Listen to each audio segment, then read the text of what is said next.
Hello everyone out there, कैसे हो सारे। उम्मीद करता हूँ आप सब बहुत बढ़िया होंगे और आपकी प्रिपरेशन भी बहुत अच्छे से चल रही होगी। तो जैसा कि आपको पता है कि हमने 30 डेज का चैलेंज लिया हुआ था, जो कि क्या हो गया, किसी कारण की वजह से वो ब्रेक डाउन हो गया। वो थोड़ा जो है फैमिली का इश्यूज था और आपका फीडबैक भी मुझे नहीं मिला, इस वजह से वो चैलेंज को मुझे रोकना पड़ा।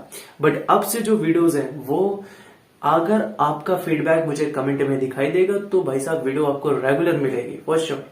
बट अगर आपका कमेंट, आपका कमिटमेंट कहीं से भी आपका जो है लूज हुआ तो यहां से भी कमिटमेंट लूज हो जाएगा। ठीक है, तो आइए आज की क्लास में क्या पढ़ने वाले हैं। आज हम फाइनेंशियल मैनेजमेंट के बारे में पढ़ने वाले हैं। और ये जो टॉपिक है ये मैंने क्यों लिया है, क्योंकि यहाँ पर अगर आप देखोगे तो यहाँ पर टेलीग्राम का आपको एक वो पोल नजर आ रहा होगा।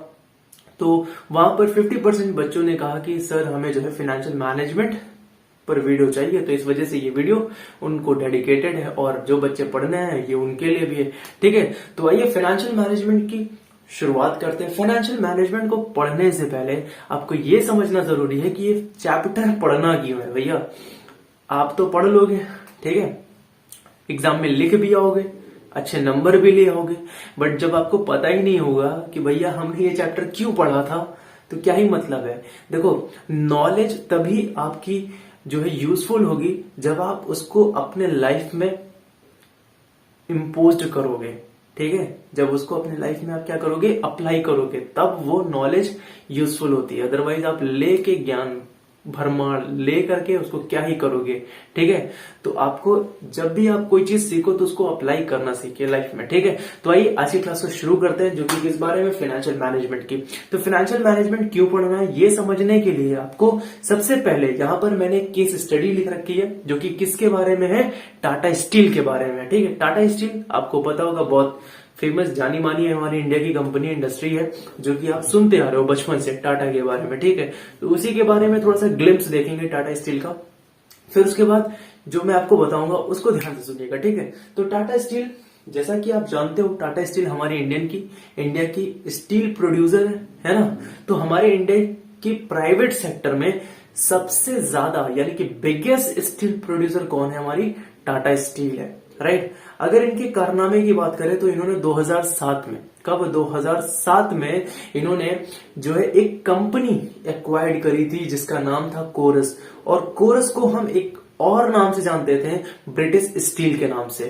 राइट, इसको खरीदा किसने, टाटा स्टील वालों ने। और कितने में खरीदा, 8.6 बिलियन डॉलर में। राइट, और कब खरीदा, 2007 में।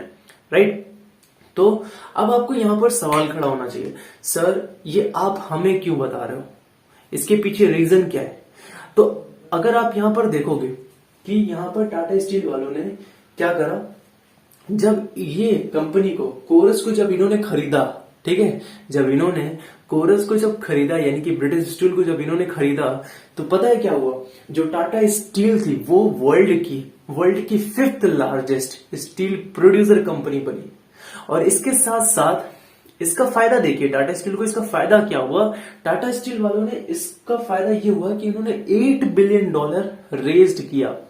राइट, और ये सिर्फ टाटा स्टील वालों के लिए नहीं इंपॉर्टेंट था, बल्कि ये डिसीजन किसके लिए इंपॉर्टेंट था, कोरस वालों के लिए भी इंपॉर्टेंट था। उनके एम्प्लॉइज, उनके शेयर होल्डर, जिनका पैसा फंसा पड़ा हुआ था, उनके लिए भी क्या था, ये इंपॉर्टेंट था ये डिसीजन। राइट, तो ये जो फाइनेंशियल डिसीजन, ये जो सारे सिनेरियोज हुए हैं, जो टाटा स्टील ने ये डिसीजन लिया कि हम ये कंपनी खरीदेंगे, इसके पीछे कुछ तो रीजन रहा होगा ना, कुछ सोच के करा होगा ना।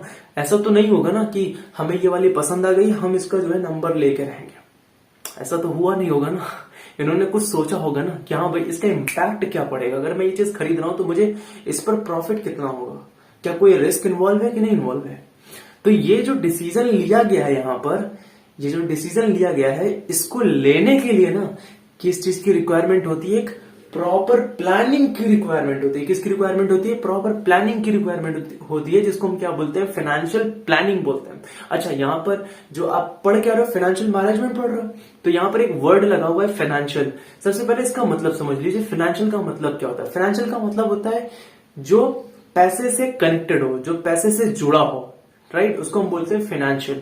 राइट, तो यहां पर इस डिसीजन को लेने के लिए, ये जो डिसीजन लिया गया है खरीदने का, इसको हम क्या बोलते हैं, फाइनेंशियल डिसीजन बोलते हैं। राइट। अब ये जो फाइनेंशियल डिसीजन लिया गया है, इसको लेने के लिए क्या चाहिए, एक फाइनेंशियल प्लानिंग चाहिए। और साथ ही साथ आपको ये भी समझना पड़ेगा कि भैया अगर हम ये डिसीजन ले रहे हैं, इसका नतीजा क्या होगा, इसका रिजल्ट क्या होगा, राइट। मतलब हमें प्रॉफिट मिलेगा कि नहीं मिलेगा, रिस्क रहेगा, रिस्क है या नहीं है, रिस्क कम है कि रिस्क ज्यादा है अगर ये हम काम कर रहे हैं, राइट। और इसके साथ साथ आपको और क्या समझने की जरूरत है, अगर आप फाइनेंशियल डिसीजन ले रहे हो, आपको और क्या समझने की जरूरत पड़ेगी, आपको और किस चीज की रिक्वायरमेंट होगी, बिजनेस फाइनेंस की जरूरत पड़ेगी समझने की। बिजनेस फाइनेंस क्या है, इसको अभी हम डिटेलिंग करेंगे इसके बाद, राइट। तो वहां पर हम देखेंगे बिजनेस फाइनेंस क्या होता है, बहुत अच्छे तरीके से समझेंगे। फिर उसके बाद आपको समझना पड़ेगा मेजर फाइनेंशियल डिसीजन एरियाज, इसको भी समझने की जरूरत है। बिजनेस आपका जो फाइनेंशियल रिस्क है, बिजनेस फाइनेंशियल रिस्क है, ये भी आपको समझने की जरूरत है, राइट। तो ये वो सारे पॉइंट है जो आपको समझने की जरूरत है, राइट। जैसा कि आप जानते हैं कि फाइनेंस है यानी कि जो मुद्रा यानी कि पैसा, ठीक है, वो आपके लिए एसेंशियल है, आपके लिए यानी कि बिजनेस के लिए। अगर आपको बिजनेस को रन करना है, चलाना है बिजनेस को, तो उसके लिए आपको रिक्वायरमेंट किसकी होगी, फाइनेंस की। इसीलिए फाइनेंस क्या है, एसेंशियल है, राइट। फिर उसके बाद अगर हम अगले पॉइंट की बात करें तो बिजनेस की अगर हम बात करें तो बिजनेस क्या करता है, अपना एक गोल सेट करता है। उसका गोल क्या होता है, सबसे पहले गोल क्या होता है हर बिजनेस का, कि हमें क्या करना है, मार्केट में सबसे पहले सरवाइव करना है। क्या करना है, मार्केट में सरवाइव करना है। बट हमारे यहाँ के बिजनेस का क्या होता है, मोस्टली जो बिजनेस हमारे यहाँ के, हमारे इंडिया में है, उनको क्या चाहिए, स्टार्टिंग से ही प्रॉफिट चाहिए। उनका ये एम नहीं होता है कि हमें सरवाइव करना है, ठीक है। इसीलिए मोस्टली बिजनेस क्या हो जाते हैं, वो बंद हो जाते हैं। तो एम क्या होना चाहिए, सबसे पहले बिजनेस को सरवाइव करना है मार्केट में, देन उसके बाद एम किस चीज का करना है, प्रॉफिट का करना है, ठीक है। तो बिजनेस अपना एक गोल सेट करते हैं कि हमें सबसे पहले क्या करना है, सरवाइव करना है, देन उसके बाद प्रॉफिट एम करना है। फिर उसके बाद कैसे प्रॉफिट अर्न करना है, प्रॉफिट कैसे अर्न करना है, सेल करके। क्या सेल करेंगे हम, गुड्स और सर्विसेज को, राइट। अब यहां पर जो गोल सेट करेगी बिजनेस, उस गोल को अचीव करने के लिए किसकी रिक्वायरमेंट पड़ेगी, उसको किसकी जरूरत पड़ेगी, फाइनेंस की जरूरत पड़ेगी, राइट। फिर अगले पॉइंट की तरफ बढ़ते हैं। अगला पॉइंट हमारा क्या है, बिजनेस की जो सक्सेस होती है, ठीक है, किसी भी बिजनेस की सक्सेस जो होती है वो डिपेंड किस पर करती है, कि आपने कितने अच्छे तरीके से, ये भी एक फैक्टर है बिजनेस की सक्सेस का, ये भी एक फैक्टर है कि आपने फाइनेंस को, ठीक है, आपने जो पैसे को आपने कितने बेहतर तरीके से यूटिलाइज किया। सर इसका एग्जांपल लेके बताइए। जैसे आपने कम पैसा लगाकर ज्यादा आउटपुट निकलवाया, राइट। आपने क्या किया, कम पैसा लगा करके ज्यादा आउटपुट निकलवाया, तो ये क्या है, आपने एक अच्छे तरीके से फाइनेंस का यूज किया, राइट। फिर अगले पॉइंट की तरफ बढ़ते हैं कि जो बिजनेस, जो आपका जो बिजनेस फाइनेंस जो है ये क्या होता है। सबसे पहले आपको ये सवाल होना चाहिए, सर ये बिजनेस फाइनेंस होता क्या है, हमको फाइनेंस तो समझ नहीं आ रहा सर, फाइनेंस ये वर्ड आ रहा है बार बार, ये है क्या एक्चुअल में, बिजनेस फाइनेंस होता क्या है। बिजनेस फाइनेंस ये होता है कि आपके बिजनेस में बहुत सारी क्या होती है, एक्टिविटीज होती हैं, राइट। आपके बिजनेस में बहुत सारी एक्टिविटीज होती रहती हैं। अब उस एक्टिविटीज को कैरी करने के लिए, चलाने के लिए, उन एक्टिविटीज को, उन कार्य को जारी रखने के लिए आपको जो रिक्वायरमेंट होती है, वही आपका क्या होता है, बिजनेस फाइनेंस होता है, राइट। जो आपको फाइनेंस की जरूरत पड़ती है वही आपका क्या होता है, बिजनेस फाइनेंस होता है, राइट। फिर आगे पॉइंट पढ़ते हैं। अगला पॉइंट क्या है हमारा, फाइनेंस की जरूरत आपको कब कब होती है। अरे भैया बिजनेस में आपको फाइनेंस की जरूरत कब कब पड़ेगी, अरे हमें बिजनेस को क्या करना है, डाइवर्सिफाई करना है ना, या हमें एक्सपैंड करना है, फैलाना है बिजनेस को, डाइवर्सिफाई करना है, बहुत सारे क्षेत्रों में अपने बिजनेस को फैलाना है, राइट। फिर या आपको मॉडर्नाइज करना अपने बिजनेस को, देन या आपको अपने बिजनेस को एस्टैब्लिश करना है। इन सब जगह पर आपको फाइनेंस की जरूरत पड़ेगी।